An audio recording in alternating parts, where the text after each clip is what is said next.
Menarik, karena kita awali perbincangan ini dengan persoalan bagaimana kepemimpinan nasional, kepemimpinan daerah bisa satu sinkron berjalan bersama mewujudkan tentu saja visi nasional dari Presiden.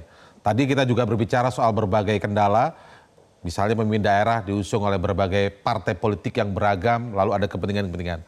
Kenapa saya sebut menarik? Karena tadi Pak Masa menyebutkan kuncinya adalah soal hukum.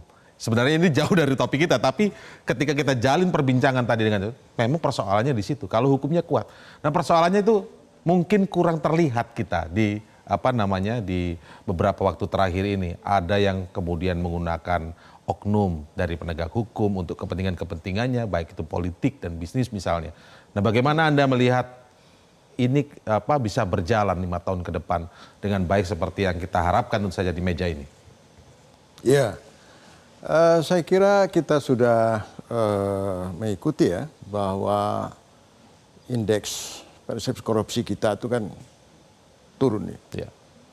Sebenarnya kembali ke 2014 stagnan ya. 2014 kan itu kan tidak pernah terkoreksi ya. Betul.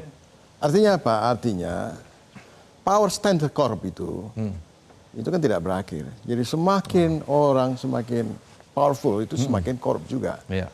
Kalau sebuah pemerintahan itu korup, berarti hukum itu pasti lemah. Betul. Itu logis. Kalau hukum itu lemah, maka fungsi-fungsi pemerintahan itu dia tidak akan bisa maksimal. Dan ini juga akan terkait dengan dunia bisnis, ya, soal investasi. Kemudian hukum ini juga menyangkut soal birokrasi. Ya. Apakah birokrasi itu bekerja sesuai dengan aturan-aturan yang sudah dibuat sedemikian rupa? Saya kira banyak sekali sudah peraturan. Itu saja dilaksanakan, itu sudah setengahnya itu bisa menyelesaikan masalah. Nah, kembali lagi, pidato Pak Prabowo itu, apakah itu akan menjadi makna? Akan bermakna? Apakah pidato Pak Prabowo itu yang ditunggu-tunggu oleh rakyat itu bisa terwujud? Ya. Nah, menurut saya itu Pak Prabowo itu harus mengawali dengan penegakan hukum.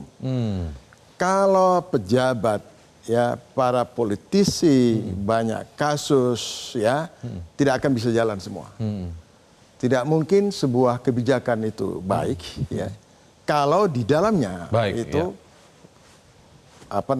penegakan hukumnya lemah ya. Tidak hanya itu, kepentingannya sangat sangat mengancam.